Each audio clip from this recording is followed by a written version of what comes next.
매일 성경 묵상. 어린아이와 같이 받아들이며 살게 해 주소서. 오늘 말씀은 마가복음 10장 13절에서 16절 말씀입니다. 사람들이 예수께서 만져주심을 바라고 어린아이들을 데리고 오매 제자들이 꾸짖거늘 예수께서 보시고 노하시어 이르시되 어린아이들이 내게 오는 것을 용납하고 금하지 말라. 하나님의 나라가 이런 자의 것이니라.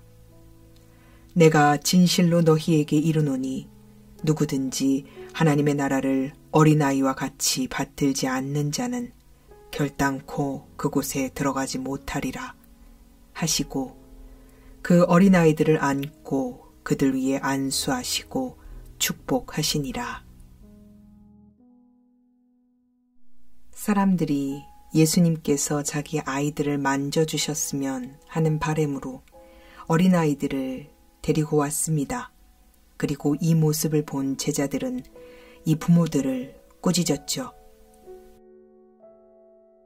제자들이 아이들을 데려온 부모에 대해서 왜 그들을 꾸짖었는지에 대한 자세한 이유는 본문에 나와 있지 않지만 당시 유대인 사회의 어린아이에 대한 인식이 제자들 가운데 반영된 것이 아닌가 유추해 볼 수 있습니다. 앞서 마가복음 9장에서도 언급되었었지만 1세기 유대인 사회에서 어린아이에 대한 인식은 그리 긍정적이지 않았습니다. 유대인들은 율법을 암송하고 그것을 제대로 지킬 수 있다 인정되는 미츠바 의식을 치르기 전, 그러니까 13세 미만의 아이들은 하나의 인격체로 대우하지 않았습니다. 그들은 율법을 목숨보다 소중히 여긴 나머지 율법의 준수 여부에 따라서 생명을 존중하는 태도를 결정지었던 겁니다. 그러나 그것은 결코 하나님의 뜻에 합당한 태도는 아니었죠. 율법은 사람을 위해 주어진 것이지 사람이 율법을 위해 존재하는 것이 아니기 때문입니다. 예수님께서는 어린아이들에 대한 제자들의 이런 태도에 노하셨습니다. 화가 많이 나셨죠. 누구든지 하나님의 나라를 어린아이와 같이 받들지 않는 자는 하나님의 나라에 결단코 들어갈 수 없다 라고 선언하십니다. 여기서 받들지 않는다 라는 헬라어 원어를 우리말로 다시 번역해보면 받아들이다 라는 말입니다. 그리고 결단코 라고 번역된 헬라어는 헬라어 문법상 가장 강력한 부정을 나타냅니다. 즉, 이 구문을 다시 번역해 본다면 내가 진심으로 선언한다. 누구든지 하나님의 나라를 어린아이와 같이 받아들이지 않는 자는 단언컨대 결코 하나님 나라에 들어갈 수 없다. 라고 말씀하신 것입니다.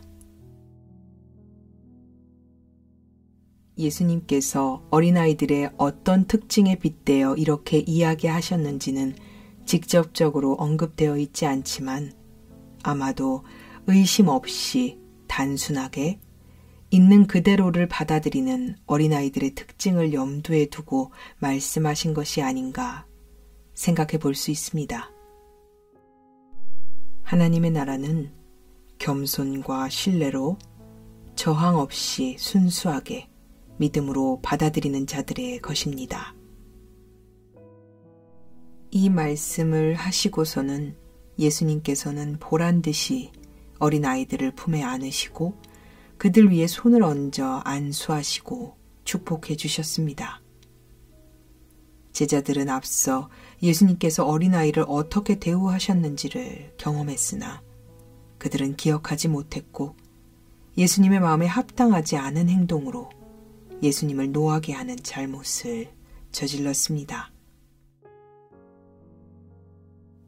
예수님께서는 어린아이들을 빗대어 말씀하심으로써 사람을 기능적으로 대하는 것에 대해서 엄격하게 경고하시고 배격하십니다. 이를 통해 진정으로 율법을 준수하며 산다는 것, 진정한 하나님의 뜻대로 산다는 것은 기능적으로 무언가를 수행하면서 사는 것이 아니라 사랑하면서 사는 것임을 계속적으로 보여주시고 말씀하고 계십니다.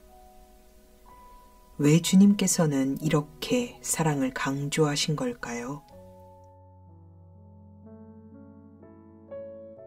마태복음 18장에는 예수님께서 직접 비유로 말씀하신 10,000달란트 빚진 자와 100데나리온 빚진 자의 비유가 등장합니다.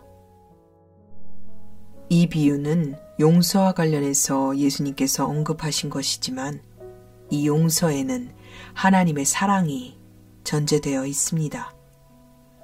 사도 바울은 우리가 어떤 사랑과 용서를 받은 사람인지에 대해서 로마서 5장에서 이렇게 이야기합니다.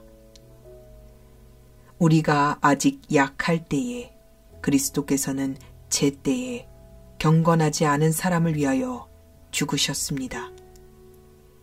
의인을 위해서라도 죽을 사람은 거의 없습니다. 더욱이 선한 사람을 위해서라도 감히 죽을 사람은 드뭅니다. 그러나 우리가 아직 죄인이었을 때에 그리스도께서 우리를 위하여 죽으셨습니다. 이리하여 하나님께서는 우리들에 대한 자기의 사랑을 실증하셨습니다. 주님께서는 우리 자신이 어떤 사랑과 은혜를 입은 존재인지를 잊지 않기를 원하십니다. 그리고 그 사랑과 은혜의 깊이와 너비가 어떤 충만함인지 우리가 온전히 깨달아 알기를 원하십니다. 그 이유는 간단합니다. 우리가 먼저 이 사랑을 받은 사람들이기 때문이죠. 그 사랑을 먼저 받은 자들로서 자신이 얼마나 사랑받고 있는 사람인지를 온전히 알고 예수님의 사랑 안에서 강건하여지며 행복하기를 바라시는 것입니다. 문제는 우리 자신이 하나님의 사랑을 온전히 깨닫지 못하는 데에 있습니다. 당신이 지금 행복하지 않다고 여기는 것은 당신이 얼마나 큰 사랑을 받은 사람인지, 그리고 지금도 얼마나 큰 사랑을 받고 있는지를 제대로 깨닫고 있지 못하기 때문입니다. 그것에 대한 이유는 여러 가지가 있겠지만 그 중에 가장 큰 원인은 당신이 당신의 기준을 가지고 하나님의 사랑 또한 기능으로 대하고 있기 때문입니다. 사랑한다면서 왜 내게 이런 응답은 주시지 않지? 사랑한다면 이 정도는 해주셔야 하는 것 아닌가? 이런 생각 지금 하고 계시진 않으신지요? 하나님의 사랑만큼 기능적으로 완벽한 사랑은 없습니다. 그분은 목숨으로 당신을 사랑하셨습니다. 그리고 지금도 여전히 당신을 사랑하십니다. 당신의 기준을 내려놓으십시오. 당신의 기준을 내려놓지 못한다면 우리는 여전히 내 기준에 맞지 않으면 어린아이를 배척하듯이 하나님의 사랑을 배척할 수밖에 없습니다. 어린아이와 같이 순수한 마음으로 온전한 하나님의 사랑을 받아들이지 못한다면 우리 안에 하나님의 나라는 이루어지지 않습니다. 주님께서는 오늘 우리에게 말씀하십니다. 내가 진심으로 선언한다. 누구든지 하나님의 사랑을 어린아이와 같이 받아들이지 않는 자는 단언컨대 결코 하나님의 나라에 들어갈 수 없다.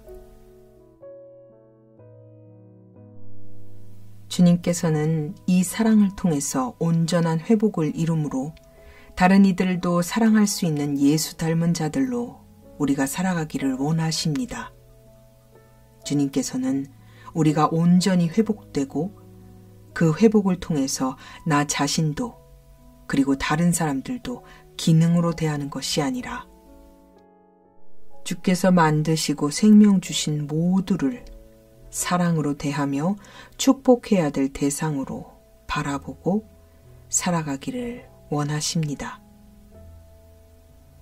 생각해보면 좋겠습니다. 나는 어린아이와 같은 마음으로 내가 널 사랑한다 말씀하시는 그런 하나님의 음성을 듣고 있는가? 나는 어린아이들처럼 순수하게 하나님의 말씀과 하나님의 사랑을 있는 그대로 받아들이면서 살고 있는가? 내 자신의 기준과 잣대로 내 마음대로 주님의 사랑을 평가하고 판단하면서 다른 사람들도 그렇게 대하고 있지는 않은가?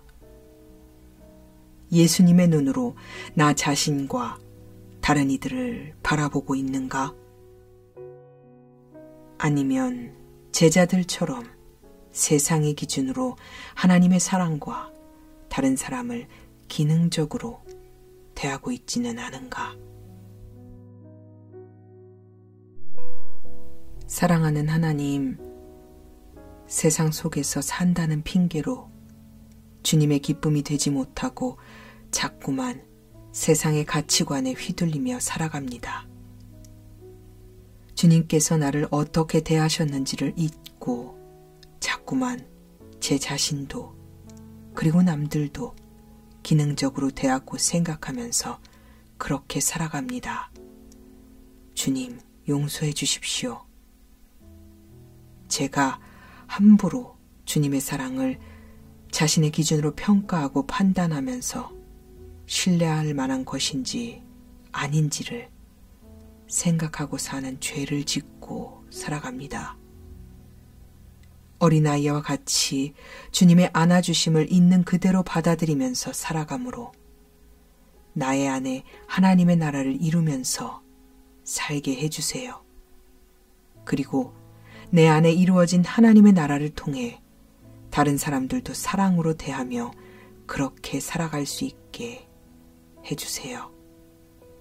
사랑합니다. 감사합니다, 주님. 우리 구주 되신 예수님의 이름으로 간절히 기도드립니다. 아멘.